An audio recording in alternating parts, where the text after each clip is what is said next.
Alléluia, gloire à Dieu. Béni soit le Seigneur pour ce temps que nous pouvons prendre pour partager ensemble sa parole, pour regarder dans les Écritures, nous édifier à travers la parole de Dieu. Prions ensemble. Seigneur, tu es bon pour nous. Tu es un Dieu tellement bon, Seigneur, que tu as donné ton Fils afin que par lui nous ayons la vie. Merci pour cette vie et merci pour tout ce que tu as veillé à faire consigner pour que cela nous serve de révélation, Seigneur, pour marcher selon ta parole. Merci pour ce temps et pour ce partage. Merci pour ton esprit qui inspire, qui enseigne et qui nous édifie. Merci pour ta présence, pour donner toi-même ta parole et les choses dont tes enfants qui vont écouter vont avoir besoin au nom de Jésus. Amen. Alors, merci d'être là pour vous qui écoutez, qui prenez le temps de suivre ces enseignements. Soyez édifiés à travers elles et que le Seigneur vous communique ce dont vous avez besoin, lui qui est Dieu et qui connaît vos cœurs.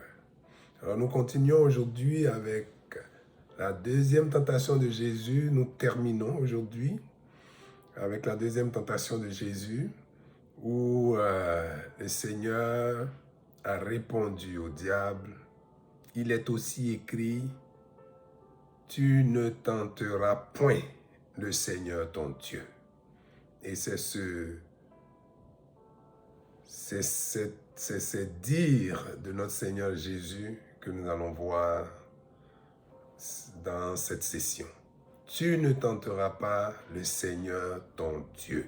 Lorsque le diable lui a dit de se jeter depuis le haut du temple, le Seigneur lui a répondu, tu ne tenteras pas le Seigneur ton Dieu. Alors ce passage que notre Seigneur Jésus a cité se trouve dans Deutéronome chapitre 6 verset 16.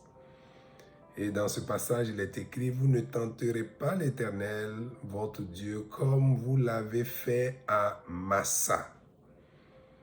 Alors, ce serait bien d'aller voir ce qui s'est passé à Massa et que le Seigneur appelle tenter l'Éternel. Donc, c'est l'épisode où Moïse a frappé le rocher d'Horeb sur instruction du Seigneur et l'eau en est sortie pour le peuple. Donc, nous trouvons ce passage dans Exode chapitre 17. Et nous allons nous intéresser aux versets 2 et 7, dans lesquels on voit l'attitude du peuple d'Israël que le Seigneur a appelé tenter l'Éternel. Donc, le peuple était arrivé à un endroit et avait soif et il n'y avait pas d'eau. Donc au verset 17, au verset 2 du chapitre 17 de Exode, il est écrit ceci, alors le peuple chercha querelle à Moïse parce qu'il n'y avait pas d'eau. Le peuple chercha querelle à Moïse. Au verset 7 du même chapitre 17 de Exode, il est écrit ceci, il donna à ce lieu le nom de Massa et Mériba, parce que les enfants d'Israël avaient contesté et parce qu'ils avaient tenté l'Éternel en disant, l'Éternel est-il au milieu de nous ou n'y est-il pas? Donc, on voit dans ces deux versets et dans d'autres que vous pourrez lire l'attitude du peuple d'Israël. lorsqu'il a manqué d'eau. La façon dont ils se sont exprimés envers Dieu, envers son serviteur Moïse. On peut lire dans cette attitude de la rébellion, un manque de reconnaissance devant tout ce que le Seigneur a fait sous leurs yeux. Il les a fait sortir d'Égypte. Pour les faire sortir d'Égypte, il a manifesté beaucoup de miracles à travers la main de Moïse. Quand ils sont sortis d'Égypte, Dieu a fait le miracle pour la traversée de la mer Rouge, encore à travers les mains de Moïse. Ils s'étaient rendus à un endroit qui a été appelé Mara, où les eaux étaient amères. Dieu est encore intervenu pour que les eaux soient assainies pour eux qui boivent. Ils ont eu la manne, ils ont vu les cailles comme viande. Donc ils ont vu tout cela. Ils ont vu Dieu agir. Mais comment se comporte-t-il lorsqu'une situation difficile se présente devant eux? Ils cherchent querelle à Moïse. C'est ce que nous lisons au verset 2 de Exode 17. Au verset 7, il est dit que les enfants d'Israël avaient contesté. Ils étaient dans les disputes de la contestation. Ils étaient toujours dans un état. Pourquoi tu nous as fait venir ici? Jusque-là, ils n'avaient pas compris que Dieu les avait choisis et avait décidé de se révéler à travers ce peuple, de se montrer aux autres peuples à travers eux. Et la Bible dit qu'ils avaient tenté l'Éternel en disant: l'Éternel est-il au milieu de nous ou n'y est-il pas? C'est comme un enfant qui parle à son père de façon arrogante. Dieu fait toutes ces choses pour eux. Dieu fait toutes ces choses pour leur montrer qu'il est là, qu'il est présent. À quoi s'attendait-il? À quoi Dieu s'attendait-il de leur part? De la confiance, de la foi en lui, de la crainte de lui et du respect envers lui et envers son serviteur. Mais quelle a été l'attitude des enfants d'Israël? Toujours rebelles, cœur dur. Ils n'ont pas été capables de comprendre que Dieu était là pour eux. Dans une telle situation, ce à quoi Dieu s'attendait, si je peux le caricaturer, le présenter à ma façon, c'était de venir à Moïse, de dire: à Moïse, il nous manque de l'eau. Demande au Seigneur de nous donner de l'eau. Avec un cœur qui reconnaît Dieu comme étant leur Père, leur Dieu, comme étant disponible pour eux. Ayant vu toutes sortes de miracles, ils devaient être en mesure de dire: nous avons besoin d'eau. Est-ce que tu peux demander à l'Éternel de nous donner de l'eau? C'est ce cœur que Dieu voulait. Peu importe ce qui allait leur manquer, ils pouvaient venir devant Dieu et lui dire: Éternel, nous avons besoin de ceci. Nous savons que tu es le grand Dieu qui nous a fait sortir d'Égypte. Tu as fait tellement de miracles. Nous attendons à ce que tu nous donnes une solution. Simplement comme ça. Et c'est cela que Dieu voulait développer dans ce peuple. Mais malheureusement, chaque fois que les situations arrivaient, C'était de la contestation de leur part. C'était des querelles envers Moïse. C'est ça que la Bible a dit que Moïse était un homme patient et qu'il n'y avait pas d'homme aussi patient que lui. Alors cet exemple nous montre comment le peuple s'est détourné du plan de Dieu. Dieu faisait tout pour leur inculquer la vie qu'ils voulaient. Mais eux, ils s'en détournaient toujours parce que leur cœur était dur, leur cou était raide. Ils n'ont pas su saisir toutes ces opportunités. Le peuple a continué de se conduire comme Dieu ne voulait pas, à ne pas tenir compte du plan de Dieu pour lui. Ils se sont conduits comme, je peux dire, des gens immatures spirituellement. Donc devant Dieu, c'était vraiment comme des gens immatures, incapables de comprendre. Alors si nous regardons cet exemple, ou cet exemple du peuple d'Israël, pour nous aujourd'hui, comment prenons-nous les situations qui arrivent dans nos vies? Si nous passons par une situation difficile, quelle est notre attitude?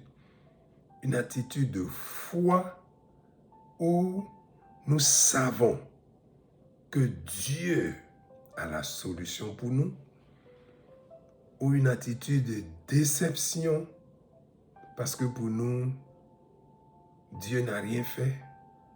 Vous voyez cette situation, toutes ces situations que le peuple a traversées, Dieu savait que cela allait arriver. Dieu savait que la voie qu'ils empruntaient, ils allaient arriver à un moment où il allait manquer de l'eau. Et il savait comment il allait pourvoir à de l'eau. Il les formait pour qu'ils soient capables de lui faire confiance. Comment nous pouvons arriver à faire confiance à Dieu si aucune situation ne nous permet de le voir à l'œuvre? N'oubliez pas que nous vivons, nous, dans un monde dont le prince est le diable. C'est-à-dire, les obstacles peuvent surgir de partout. Donc, ça peut être toutes sortes de situations difficiles.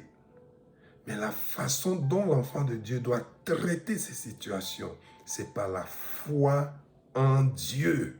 Lui faire entièrement confiance. Parce que Dieu est capable de débloquer des situations compliquées que le monde ne peut pas débloquer, pour lesquelles les gens ne peuvent pas nous trouver de solution. Alors, si tu passes par une situation difficile, sache que tu as le Dieu qui s'attend à voir ta foi surgir, une confiance tellement établie en toi que tout ce que les gens peuvent dire à côté vont te faire sourire tout simplement. Parce que tu connais ton Dieu. Nous devons apprendre à marcher par la foi de cette façon. C'est vrai que certaines situations par lesquelles nous pouvons passer peuvent être évitées si nous apprenons à marcher par l'Esprit. Parce que par l'Esprit, lorsque nous apprenons à marcher, Dieu nous parle pour nous prévenir de choses, pour nous faire éviter des situations, ou pour nous amener à prier d'avance, pour débloquer des situations. Mais si nous sommes à 100 à l'heure dans la vie, que nous n'avons pas le temps de prier, nous n'avons pas le temps de communier avec le Seigneur, nous n'avons pas le temps de l'écouter, d'écouter ce qu'il nous dit, d'entendre ses instructions, naturellement, nous allons nous retrouver dans des situations compliquées. Et ce n'est pas ce que Dieu veut. Même dans ces situations, Dieu est toujours compatissant et prêt à nous aider à sortir de ces situations. Alors, revenons à la tentation où il était question, où le Seigneur Jésus a répondu, tu ne tenteras pas le Seigneur ton Dieu. Donc nous avons vu le cas d'Israël et la situation dans laquelle ce passage a été donné. Et Jésus a répondu, tu ne tenteras pas parce que se jeter n'était pas le plan de Dieu. Et il le savait pertinemment. Il ne pouvait pas se jeter du haut du temple sous prétexte que Dieu a dit, il te gardera, il enverra ses anges pour te porter afin que ton pied ne heurte pas contre une pierre. Donc, Jésus ne se lance pas dans les choses contre la volonté de Dieu. Quand nous connaissons la volonté de Dieu, nous ne devons pas tenter le Seigneur en faisant le contraire pour prouver quoi que ce soit. En tout cas, je ne sais pas ce que nous pouvons prouver par là, mais c'est à éviter. Nous ne devons pas tenter le Seigneur. Alors, dans Matthieu chapitre 12, versets 38 à 39, nous voyons les pharisiens qui se comportent comme il ne faut pas. Alors, je vais lire alors verset 38 du chapitre 12 de Matthieu. Alors, quelques-uns des scribes et des pharisiens prirent la parole et dirent, « Maître, nous voudrions te voir faire un miracle. » Il leur répondit, donc c'est Jésus qui leur répond, « Une génération méchante et adultère demande un miracle. Il ne lui sera donné d'autre miracle que celui du prophète Jonas. » Jésus ne répond pas à cette requête. Vous savez, les pharisiens et les scribes sont des maîtres de la loi. Ils connaissent la loi, c'est eux qui font appliquer la loi. Ils connaissent les Écritures, mais ils n'ont pas l'esprit des Écritures. Ceux qui avaient toutes ces Écritures, qui les avaient étudiées, n'étaient pas capables de voir le Fils de Dieu prophétiser dans toutes les Écritures au moment où il était devant eux. À cause de ce qu'ils ont gardé leur cœur trop dur, ils ne se sont pas laissés guider par Dieu lui-même. Ils ont établi des lois, des choses rigides sur le peuple, sous prétexte qu'il faut obéir. Mais Dieu est un Dieu d'amour. Et ils sont allés au-delà de ce que Dieu voulait. Ils n'étaient pas capables de voir les miracles qui se produisaient, voir Dieu dans toutes ces choses.